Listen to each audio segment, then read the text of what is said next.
allant à la découverte de la Hagar, une étrange sensation envahit le visiteur. Une sorte de fascination qui frise l'envoûtement. Ici, il n'y a guère de place pour l'indifférence.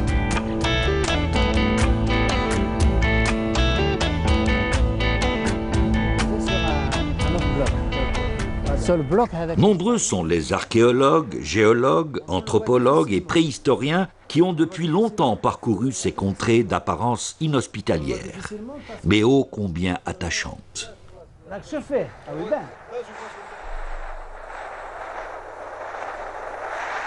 Situé au cœur du plus grand désert au monde, le massif de la Hagar se trouve à l'extrême sud de l'Algérie, dans la wilaya de Tamanrasset. Classé parc culturel de la Hagar en 1987, le parc s'étend sur une superficie de plus de 600 000 km². Il abrite un patrimoine culturel et naturel des plus riches. Ces sites archéologiques remontent à une période comprise entre 2000 à 1 million d'années avant notre ère. C'est un véritable musée à ciel ouvert.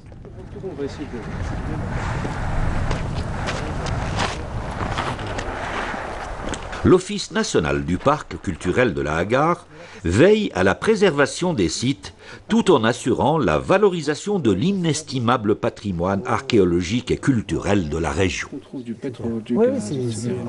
Nombreuses sont les expéditions, fouilles et recherches scientifiques conduites et organisées par l'Office du parc culturel de la Hagar.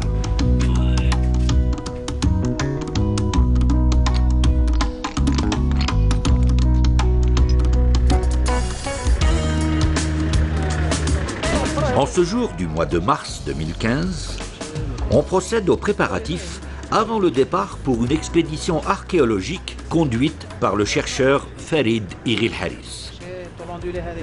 Il s'agit de mener une campagne de fouilles sur un site de peinture rupestre dans le Tassili de Limidir. Rien n'est laissé au hasard pour assurer le bon déroulement de l'expédition.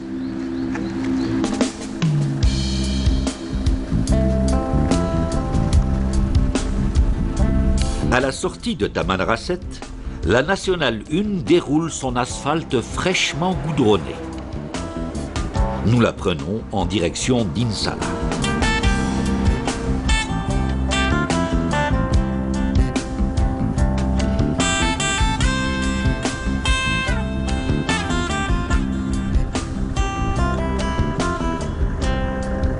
Après 250 km, nous atteignons un modeste espace spirituel et social.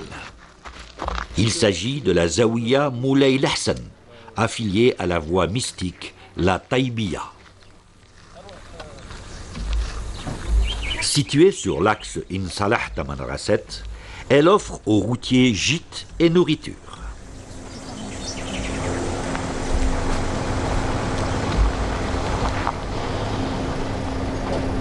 Après une nuit de repos, nous nous apprêtons à prendre la piste en direction d'Assilal, un point d'eau marquant le début de l'ascension de Limidir. Notre guide nous y attend, ainsi que les chameliers.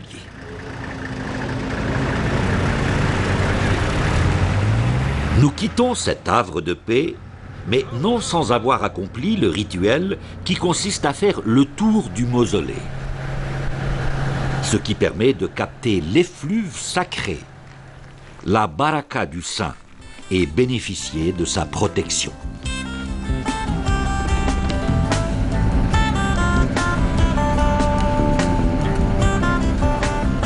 Nous voilà partis sur le chemin de sites témoignant de la vie de l'homme dans ces contrées il y a des milliers d'années. Un voyage à la rencontre des premières expressions de l'art des origines, l'art pariétal du Tassili de Limidir.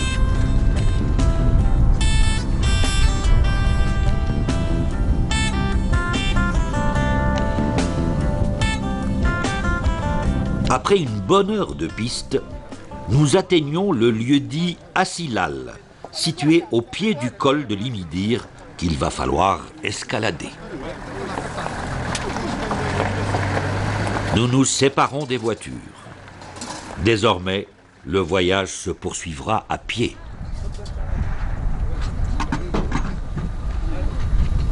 Une quinzaine de dromadaires ne sont pas de trop pour le transport du matériel nécessaire aux fouilles et aux prises de vue, ainsi que les effets personnels et surtout les vivres. Les chameliers sont d'une efficacité remarquable. Leurs gestes sont mesurés. Ils répartissent judicieusement les charges sur le dos des animaux. Nous assistons à une leçon d'optimisation de l'effort.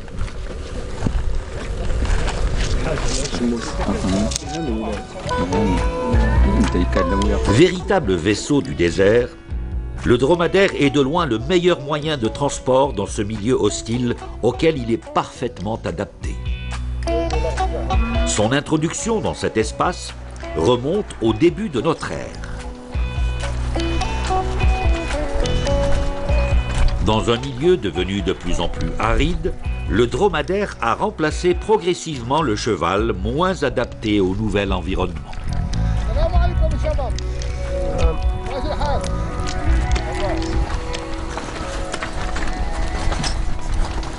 Voici le premier palier de l'ascension. Nous sommes à 1000 mètres d'altitude. Il nous faut escalader ce col sur une dénivellation de plus de 600 mètres pour atteindre le plateau d'Ifetessen. La progression se fait au rythme des dromadaires. Soudain, des cris déchirent le silence du désert. Les chameliers accourent. En glissant, un dromadaire s'est effondré sous le poids de son fardeau. Et on essaie de le remettre sur ses pattes. La bête souffre énormément. Elle ne cesse de blatérer.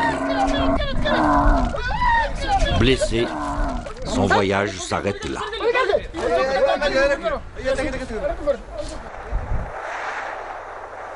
Pour gravir le massif montagneux, nous suivons une piste caillouteuse au milieu de ce paysage rocheux que la nature ne cesse de façonner.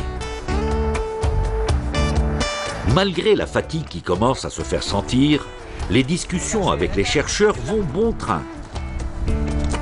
Nous avons droit à une véritable initiation à l'univers du Tassili.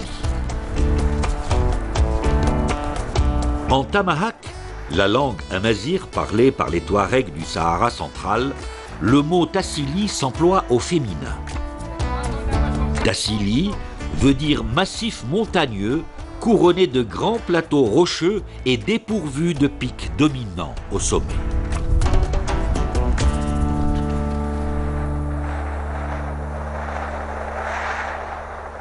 Après une journée harassante à escalader ce sentier rocailleux, nous voilà enfin en vue du plateau d'Ifetessen, à 1684 mètres d'altitude, un des plus hauts plateaux de l'Imidir.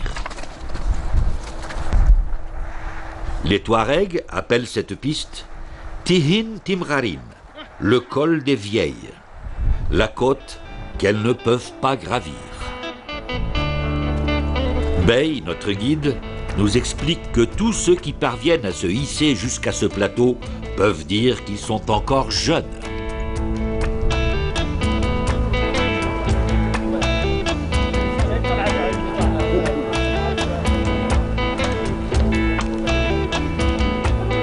Après tant d'efforts, nous marquons une pause sur ce plateau ouvert à tous les vents pour reprendre des forces.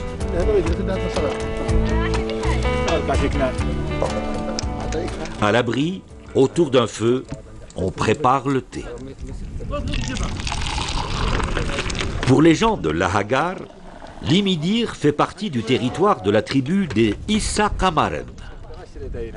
Selon notre guide, Bey Ag Ilyas, ses ancêtres auraient vécu dans l'Adrar des Ifouras, qu'ils auraient quitté pour s'installer dans le Tidikelt avant de venir nomadiser dans l'Imidir.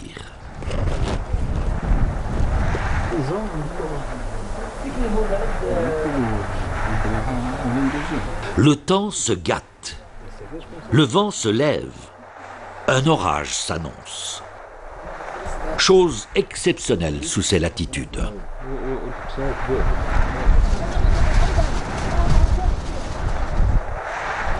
Bey, notre guide, dirige la caravane vers Tin Hamaren pour nous permettre de nous abriter jusqu'à la fin de l'épisode pluvieux. Nous empruntons une piste au bout de laquelle apparaît un majestueux abri sous roche vers lequel nous nous précipitons. La paroi rocheuse est décorée d'une sublime fresque rupestre. Des bovidés sont représentés par troupeaux entiers. Du blanc et des nuances d'ocre rouge sont les couleurs choisies par l'artiste. Ici s'exprime l'art des pasteurs. Ces animaux étaient élevés pour leur lait, leur viande et leur peau.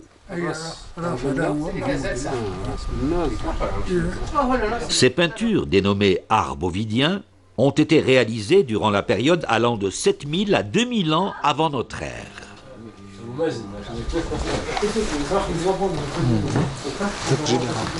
Au sol, on trouve différents outils. Ici, une palette pour la préparation des couleurs. Elle est constituée d'un ensemble de cupules ainsi qu'une molette pour broyer et homogénéiser les produits colorants.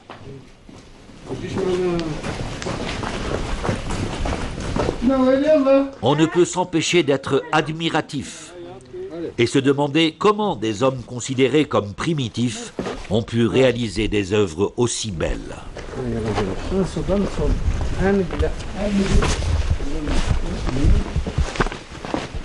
Nous quittons Tin Hamaren pour nous diriger vers un autre site appelé l'abri des bovidés et du lion. La roche est ornée d'une scène de bovidés, animaux domestiqués depuis le 7e millénaire avant notre ère. Ici, l'artiste a utilisé la technique de la gravure sur roche, par piquetage et incision. À l'intérieur de cet abri, la gravure montre un bovidé dont le corps est entièrement gravé par piquetage. Les contours sont réalisés en traits polis en forme de U. Derrière le bovidé, un lion gravé de profil, prêt à bondir sur sa proie. Mais tu n'es pas arrivé au compte, si. La représentation est saisissante de réalisme.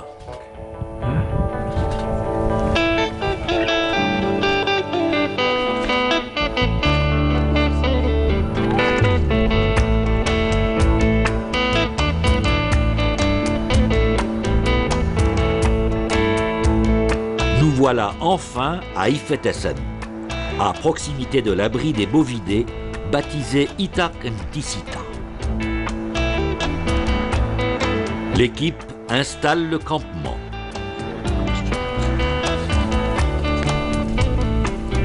À la tombée de la nuit, on déguste un bon repas qui ne manquera pas de remettre tout le monde en forme pour le lendemain.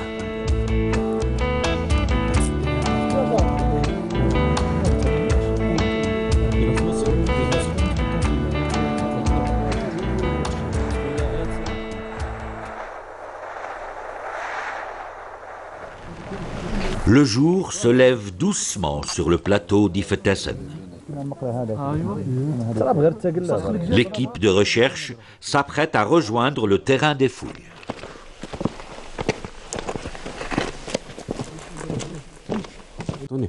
Iril Hariz, en compagnie d'Idir, explique les conditions de la découverte de l'abri des bovidés. Cet abri a été découvert en 2007 lors d'une mission de l'OPNA, l'Office du Parc national d'Agar.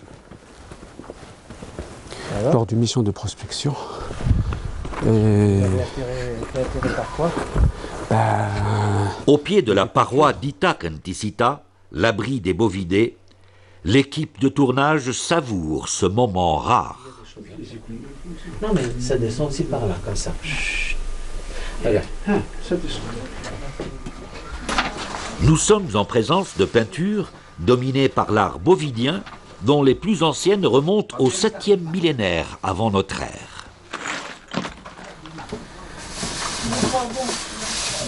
Ce sont des témoignages sur un mode de vie bien antérieur à l'avènement de l'écriture que nous avons la chance de contempler aujourd'hui.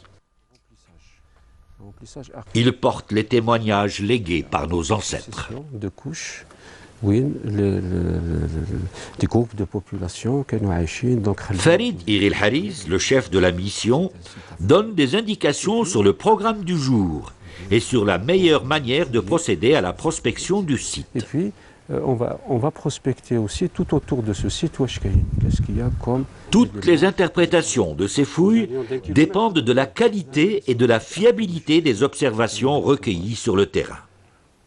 La paroi fait des peintures, mais ce qui est important aussi, c'est qu'il y a un remplissage archéologique. Dans l'abri sous roche Itak Ntisita, la fresque est peinte sur une longueur d'une dizaine de mètres. Des groupes de population qui ont donc... Ici, 2 chasseurs ou guerriers armés d'archers. Et c'est très rare. Là, un bovidé attaqué par un félin, sans doute un lion. Cette mission, un personnage armé d'une lance vient à son secours. On va faire un relevé topographique. Le site. Ces scènes remontent à la période bovidienne, comprise entre 7000 et 2000 ans avant notre ère. C'est à cette période que l'homme de chasseur-cueilleur qu'il était est devenu pasteur lorsqu'il réussit à domestiquer les premiers animaux, bœufs, moutons, chèvres et le chien. Il y a une vue générale de la fresque. Détermine le poids. Les archéologues entreprennent la fouille du sol couche par couche.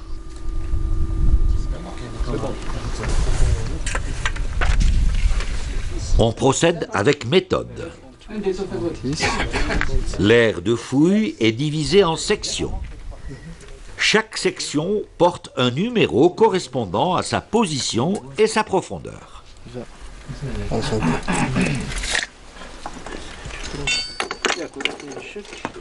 Dans un premier temps, on commence par débarrasser les grosses pierres, charriées par les glissements de terrain.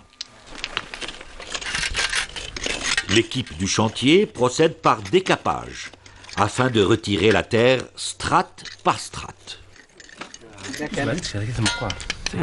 L'objectif est de mettre au jour tout objet ou trace d'activité humaine correspondant à la période où la fresque a été réalisée.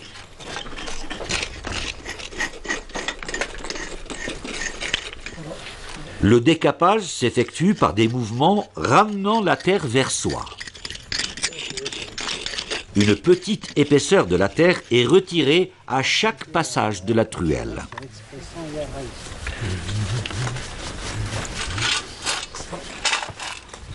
Le remblai est passé au tamis, car des éclats de silex ou d'os peuvent s'y trouver.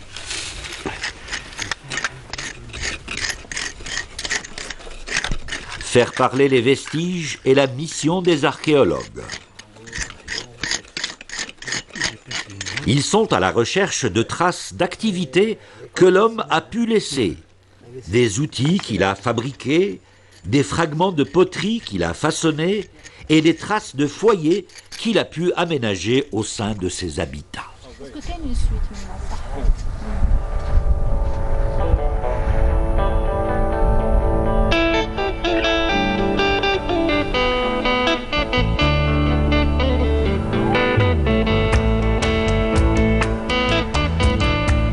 Nous sommes bien dans le Tassili de Limidir.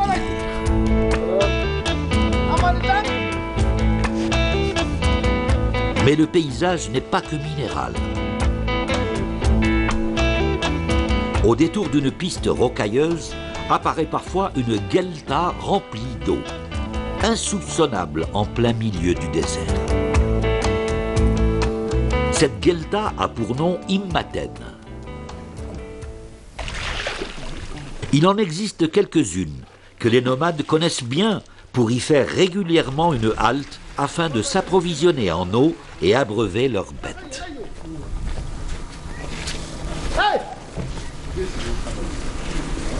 Il y a 20 000 ans a débuté l'installation progressive de l'aridité sur ces latitudes qui a donné le visage que nous connaissons aujourd'hui du désert saharien.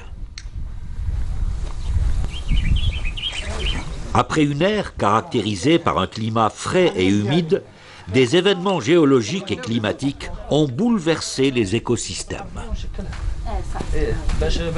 Des espèces végétales et animales ont disparu à la faveur de ces bouleversements pour laisser place à d'autres espèces que nous connaissons aujourd'hui. Au fil du temps, l'homme a su s'adapter à cet environnement des plus hostiles. Bey Ag Ilyes nous parle de ce lieu dit Immaten. هذه البلاصة يسموها إمتن إمتن تادرق تاع هذه جبيلة والقلتة هذه شيء إمتن ولما هذه انت هذيك عاد مرة استثمر هو هذيك كانت غهر النيل وهي غهر وأنا إمتن ولكن هذه البلاصة يسموها إمتن. La présence de cette eau précieuse contribue à créer un microclimat.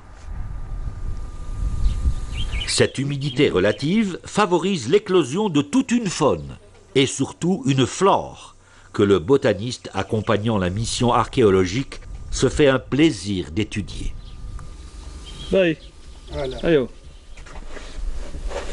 هذا الصدرة تقولها بالترقية جنة تلولوت تلولوت تاسن جنة وين اسم النت تماهق ايوه تلولوت وهذه سبحان الله نلقاوها لا في بلاصه اللي فيهم الحجر هكذا ما تنبت في التراب كاع والو إيه. ما تنبت الا في الحجر الشقوق هذا تاع الحجر كيما هكا هي الله اكبر Ça va te modifier complètement l'environnement. Ça va rafraîchir, ça va créer déjà. Tout autour de la Guelta, plusieurs parois rocheuses présentent des gravures rupestres. Ce qui est important, L'une d'elles représente une scène tout à fait singulière. On y distingue une créature mystérieuse qui a donné lieu à une légende répandue parmi les Touaregs de la région, la légende de l'ogresse. Nous ne manquons pas de demander à Bey, notre guide, de nous la conter. هذه هي اللي يقولوا عليه الناس العولة إن نوادم يبدلن أوا يتاتيها راون يتاتيها ضان يتاتدونت إذا يجراوا معنا إذا خفل جلمام التجروا لسيان دير ينغي نوا ينغي الرسم تدخل كدي هذاك هو وين غاتنا تنقص. Ici, le personnage a les mains levées vers le ciel. S'agit-il d'une invocation sacrée? On ne le sait pas. La tradition orale touareg l'associe à l'ogresse sans pour autant donner une explication rationnelle.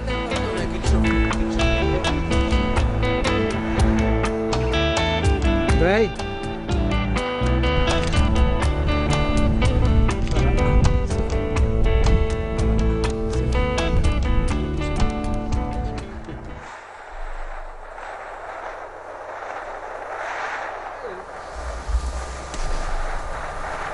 Non loin de l'abri des bovidés se trouve celui des mouflons. Pour y parvenir, nous empruntons une piste rocailleuse. De loin, on aperçoit Ahoulil, l'âne sauvage.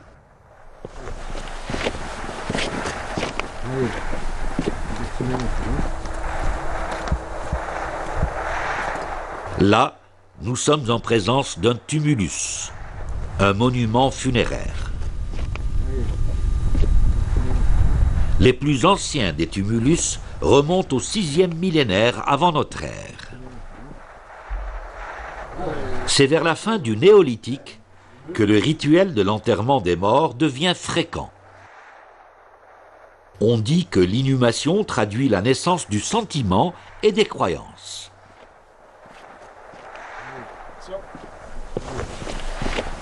Nous sommes dans l'abri des mouflons Itak Noudad. Avec le chercheur Amara, nous explorons cet espace magique. Un abri où on trouve d'autres figures peintes. À l'entrée de l'abri, on a une scène de personnages en aplat rouge qui suit vers l'intérieur où il y a un grand bovin bicolore, blanc et rouge. Et vers le fond du mur, il y a une inscription en tifinagh, possible d'un tifinagh ancien, écrite en noir. Donc c'est du charbon. Et juste sur un appelant d'autres figures qui sont bovines. On est toujours dans du bovidien. Et face à moi, et donc sur l'autre mur de la grotte, on remarque d'autres figures qui nous montrent une scène de chasse au mouflon, un mouflon suivi de 2 chiens. C'est grâce à ces peintures que nous sommes en mesure aujourd'hui d'interpréter et de comprendre les préoccupations de l'homme préhistorique. Il a délibérément choisi de représenter la faune qui l'intéressait, les bovins, le mouflon, le chien. Mais pourquoi a-t-il omis de représenter d'autres espèces qui se sont pourtant développées avec la détérioration climatique, telles que les rongeurs et les reptiles? Donc on peut imaginer sans doute, les animaux dont l'image est fixée sur la roche jouaient-ils un rôle de premier plan dans sa vie quotidienne? L'animal dromadaire est beaucoup plus disposé à supporter l'aridité auquel est soumise la région.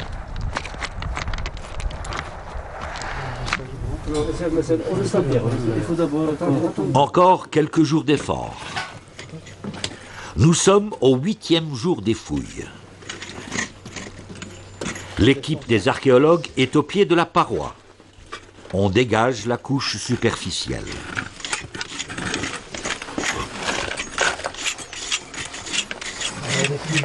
On prélève, on mesure et note chaque détail et observation concernant les objets trouvés.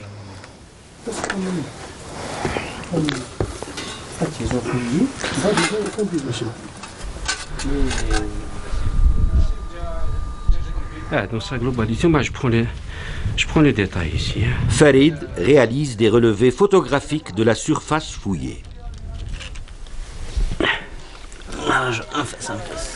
Ici, une molette en calcaire. Elle porte encore des traces d'ocre.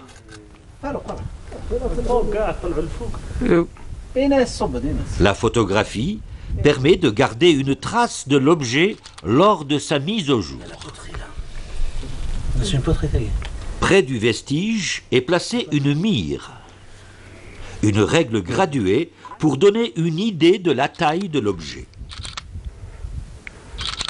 Par cette méthode, la photographie numérique devient un moyen de documentation, une mémoire inaltérable.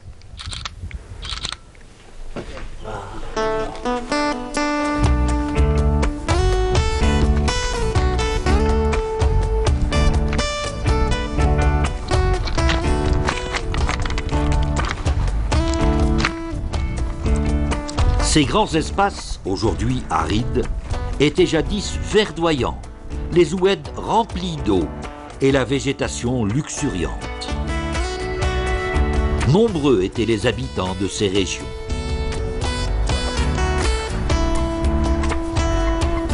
Au loin, dans ce paysage rocailleux, on aperçoit 2 gazelles d'Orca. C'est une espèce qui nous vient de la préhistoire, au même titre que le mouflon. Les gravures et peintures rupestres sont là pour l'attester. طعمت ولا لا باس؟ لا باس لا باس. ايوه الحمد لله. لا باس. لا. نحن مشينا قدامك ياسر ها؟ مشيت. نصينا شويه نحن. بعدتوا انتم. ها؟ بعدتوا انتم. بالصيف نحن نحن لقينا الخير. لقينا الخير قدامك كي جينا هنا لقينا الخير. ما شاء الله. ايوه. اييه. ايش من خير لقيتوا؟ اوه لقينا الراوه لقينا العجلان ما شاء الله. ايوه. اييه. زين. حتى قطعت لك مولا لقيناها. بصيف الخطر سفرة كاين بلاصة ما فيها عادية كنا نعطيه والله عادية كنا نعطيه هذا 6 عام كي تعمر 6 عام ما عندهم الدم اللي طاح عادية كنا نعطيه والو بس 6 عام هكا 6 عام ايه هذا الشجرة تقول هناك ايه في الحشرة وتقول ما تلقى شيء ولكن هي نابتة في وسط الحشرة اياك شوف عروقها قوية قويين ياسر هي ريختها زينة على بالك والله هاك شفت والله لا هاي مليح تنبت شي واحد عادي كيس زبيب على بالك ايه ياكلوه هذاك يداووا فيه ايه La faune et la flore ont considérablement évolué avec les changements climatiques. Certains animaux s'adaptent, d'autres disparaissent. Au fur et à mesure de leur évolution, ils deviennent un précieux indicateur d'une période ou du climat à un moment donné de l'histoire.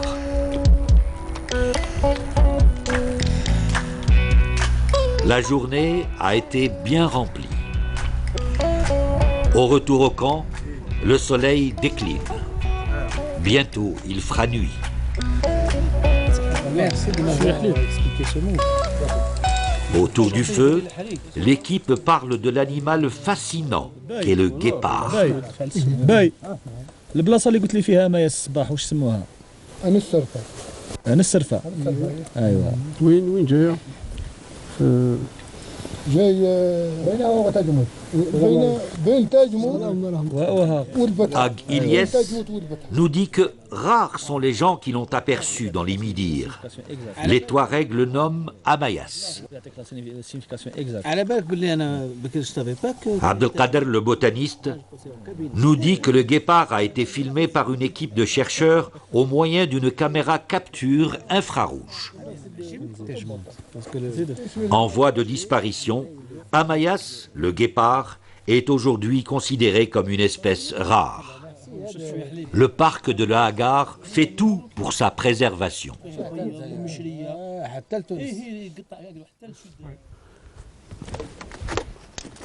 Donc attends, dans les premières.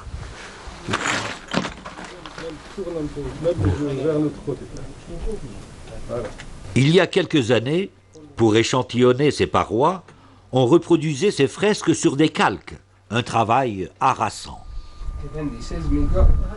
Aujourd'hui, on procède par photogrammétrie. On réalise des photos en prenant le soin de mettre une mire afin de dimensionner la fresque. Non, c'est la photo. Avec cette méthode, le chercheur a plus de possibilités de lecture. Cette méthode permet de cartographier la paroi, mais aussi de décomposer la fresque en plusieurs couches.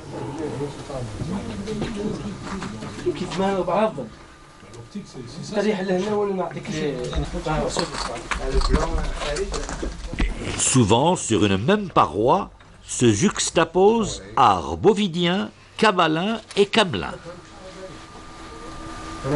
On pourra ainsi voir comment a évolué la fresque en fonction du temps.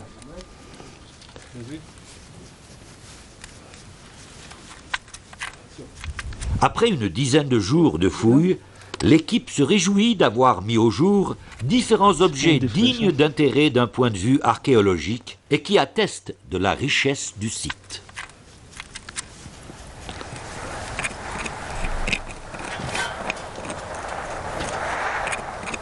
Grande est la satisfaction des archéologues lorsqu'ils trouvent des fragments de poterie. Oh, ces fragments de poterie. L'échantillon fossile va leur permettre de procéder à la datation relative du site. La poterie donne de nombreuses indications sur le comportement socioculturel de l'homme.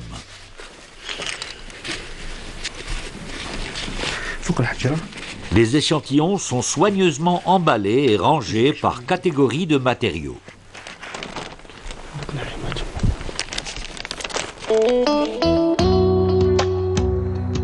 Si la récolte est bonne, il demeure que le site n'a pas livré tous ses secrets.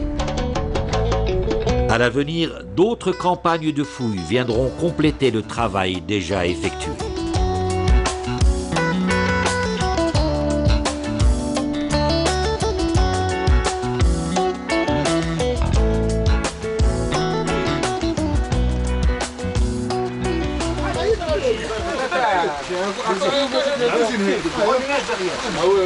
Il pleut à torrent sur Ifatasan. Il a plu toute la nuit et notre départ est compromis dans l'immédiat. L'inquiétude se lit sur le visage des membres de l'équipe. Il ne reste que peu de vivres, plus d'eau potable. Toutefois, l'équipe a fait des réserves d'eau de pluie. Aussi étonnant que cela puisse paraître, il pleut sur Ifatasan. Après, nous dit-on, 3 longues années de sécheresse.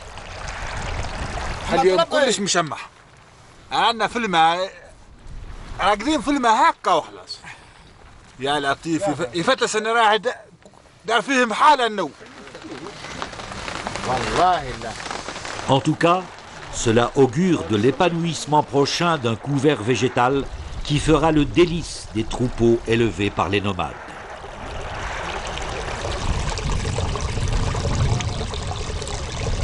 Est-ce que c'est pas des bergers, des pasteurs? Sur le chemin du retour, l'équipe n'a pu résister à l'appel des fameuses fresques de l'abri de Tin Hamaren. Magnifique peinture que les graveurs bovidiens nous ont léguée. Mais que pensent les nomades de l'Imidir des auteurs de ces peintures? Farid a posé la question à Bey, notre guide. الناس نتوتي فينا هذاك هو جدودنا بس الناس هذو اللي رسموا البانتور والو هذاك ما هو جدودنا هذاك الحيوانات وهذا الشيء هذاك الناس بكري هذاك ما نش عارفها ما كان اللي يعرفهم قعدوا زمان هذه ما كان اللي يعرفها بهذو الجدود تاع هذوك اللي داروا التيفينايات هذو الجدود القدام ياسر قديم ياسر عندهم هذوك شخال من قرن. Avec l'installation dans ces latitudes d'un climat chaud et sec, le paysage a pris le visage désertique du Sahara que nous connaissons aujourd'hui. C'est alors qu'une partie des hommes qui vivaient ici et qui nous ont légué ce patrimoine ont dû migrer dans diverses directions à la recherche d'espaces plus cléments. D'autres sont restés et se sont adaptés aux dures conditions de leur environnement. Ces populations ne seraient-elles pas les ancêtres des Touaregs d'aujourd'hui? N'ont-ils pas peint et gravé une faune source de vie au moment où celle-ci disparaissait progressivement? La question mérite d'être posée.